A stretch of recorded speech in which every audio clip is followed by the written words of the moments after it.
Olá você! Seja muito bem-vindo ao nosso fascinante mundo do autismo.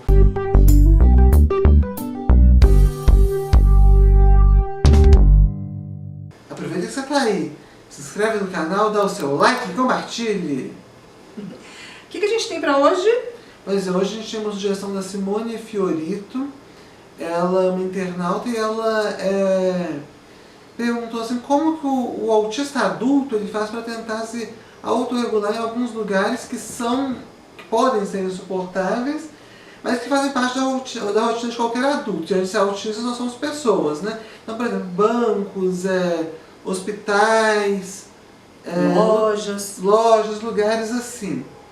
Então, se não é possível evitar o ambiente, como é que a gente faz para ser menos afetado por ele? Essa é uma pergunta um pouco complexa, né? Porque eu e minha mãe estamos tentando, né? Na realidade, eu posso falar disso com propriedade, porque na minha vida aconteceram duas coisas. A primeira, eu não tinha um diagnóstico. A segunda, na minha adolescência e início da vida adulta, não tinha a facilidade da internet. Ou seja, pagar a conta era no banco, fazer transação era no banco, você tinha que ir de qualquer maneira. E aí, Simone... eu tive mais boa sorte, né? Eu peguei a fase digital. Eu vou com a notícia boa de que eu não morri, eu sobrevivi. A não tão boa assim foi que eu tive muitas doenças em função disso. Eu tive enxaqueca. Você pode completar, mas você nunca teve uma grande doença, mas sempre tinha pequenas coisinhas o tempo todo. Então tinha enxaqueca, tinha gastrite, tinha... né? Eu ficava... Ai, aquela coisa que esqueci da carreirinha. Vomitava, chegava a desmaiar sem motivo aparente, que depois eu fazia exames para verificar, em tese não era nada. E assim, quando eu comecei minha vida adulta, que vamos supor, eu tinha que pagar a conta de luz. Eu sofria o tempo todo, assim, tipo 20 dias antes até chegar. Eu relaxava uma semana depois que eu pagava e depois começava a sofrer para o próximo mês. Então, assim, foi muito horrível, muito ruim.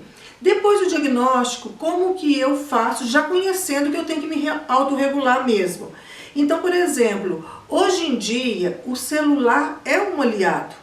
Sim, com certeza. Em consultório, em banco, em alguns ambientes assim, você pode ficar com o celular. Autistando, né? Autistando. Que a gente fala assim, olhando o celular enquanto você vai tentando se desviar do foco daquele momento. Outros lugares não, porque você pode ser roubado, né? Você pode, enfim, que não tem jeito.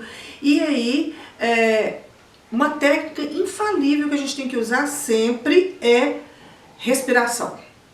Porque a primeira coisa que acontece é que sua respiração fica descontrolada. Se você deixar descontrolar, desencadeia um processo. Então a primeira técnica é respiração. A segunda, se for questão de ruído, é fone de ouvido ou abafador. Não tem jeito. E outra coisa, quando for lugar que nem assim você pode fugir, porque você tem que estar atento, como por exemplo, aeroporto, é pedir assistência. Eu não tenho pudor de pedir assistência, porque sem assistência para mim não dá. A gente não deve ter esse constrangimento e também não deve ter o constrangimento de cobrar, porque às vezes eles olham pra gente e falam assim, nossa, pra que eles estão querendo? Tem essa cara de, entre aspas, normal, mas na realidade a gente precisa de suporte, todos os níveis de autismo precisam de algum grau de suporte e às vezes eles esquecem da gente, então é bom pedir assistência e cobrar. Ser uma pessoa de suporte nesses lugares. Pois porque quando eu não tinha, eu falei, não tem condição, sem assistência não dá, como é que você fazia antes? Gente, eu fazia amizade. É tão difícil pra gente, mas assim, ou era chegar numa pessoa e pedir ajuda, ou era isso, ou era desencadear crise que depois não tinha volta. Eu me lembro de várias situações sociais que minha mãe ficou muito nervosa E justamente em função disso, né, Ana? E a gente corre riscos, porque teve uma vez que a gente foi parar na polícia. Nossa! Eu fui me descontrolando e aí o cara do Uber deixou a gente lá no lugar do policial. Eu já estava saindo do shopping, ela estava completamente desorganizada sensorialmente. Era uma coisa que eu convidei para ela para assistir a um filme, ela ficou o dia todo pensando no filme, assim, porque eu não queria sair. E quando eu falei com o motorista assim, eu só quero ir para casa, me deixa para casa, eu acho que ele ficou com medo de mim e me levou para a polícia. Aí eu já estava toda descontrolada, já queria fazer BO, já queria uma série de coisas. E o que é triste, você não está brigando, mas você parece que está. Você não é louco, mas parece que você é. Eu falei com a minha mãe que eu fiquei até com medo de ela ser presa por desacato, alguma coisa assim, não por causa de alguma coisa que ela fez ou falou, mas pela linguagem corporal dela. Olha que eu sou autista e tenho dificuldade na percepção da linguagem corporal, mas eu senti que estava parecendo uma linguagem agressiva. Então nessa hora você tem que avisar. Por gentileza, eu sei que está estranho, mas eu sou autista e eu vou tentar me regular. Agora, tem autista que fala assim, eu sou autista e não procuro regular e piora a situação. A gente é autista e adulto. Então a gente tem que ter, assim, bom senso. E deixar claro, como muitas pessoas ainda associam autismo a uma total incapacidade, falam assim, eu sou autista, mas no caso da minha mãe, eu sou autista, mas eu sou jornalista, eu tenho toda uma credencial mesmo. Um credencial para perceber. Eu sou autista, mas não estou aqui babando, não. Obrigando, porque realmente, gente, parece uma crise, às vezes de esquizofrenia, parece... É doloroso. O nosso medo do nosso filho crescer, porque a vida adulta é complicado. Então, assim... Eu tento, às vezes eu procurava tanto manter o meu centro, que eu acabava dando o meu direito todo para o outro, para não passar a linha que eu não ia conseguir me dominar mais.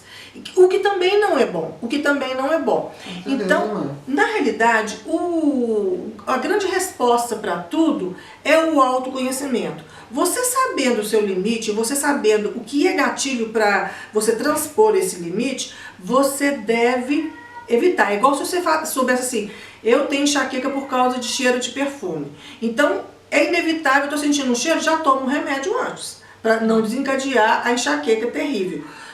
Com o adulto autista é assim também. O que significa uma vida, quando a gente sai, de eterna vigilância. É real.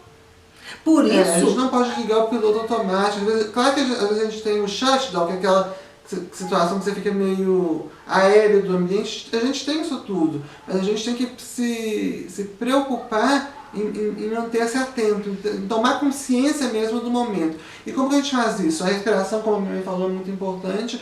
Eu, às vezes, fico meditando mentalmente, lembrando de músicas mentalmente que me ajudam também. Eu medito muito também. Eu fico lembrando do mantra que a gente recita, né? O Nam-myoho Renge-kyo. Eu fico mentalmente Nam-myoho Renge-kyo, Nam-myoho Renge-kyo, Nam-myoho Renge-kyo. Porque aquilo vai me acalmando. Agora, épocas como a gente teve recentemente, épocas de fim de ano, promoção, aquela promoção que você está levando alguma coisa que é o seu sonho por R$1, eu perco. Eu perco porque eu não dou conta. A gente tem que se conhecer nossos limites, né? E no ser autista, lógico, até na minha mãe ser mais visível do que eu, essa lógica nesse ponto que eu vou falar agora. Que é assim, não deu, então paciência, né? Paciência. Então a gente também passa a nossa vida de adulto negociando com a gente. Mas para isso é preciso que você se conheça. Porque inclusive na minha relação com o Victor, tem um momento que se a gente está num embate ou descobrindo coisas ou discutindo alguma coisa, que eu percebo. Emoção, sentimento. Aí quando eu percebo, eu sinalizo para ele, Victor, vamos parar por aqui, a gente retoma depois. Mas aqui é um limite que eu posso me arrepender do que vem depois. E eu não quero. Ajudou, Simone? Deixe seus comentários aqui, a gente vai descobrir os comentários das pessoas. Vocês veem se ajudou, se foi legal, podem dar sugestões que a gente, nesse 2020, a gente quer estar assim, bem mais juntinho de vocês. Tá bom? Até a próxima. Até.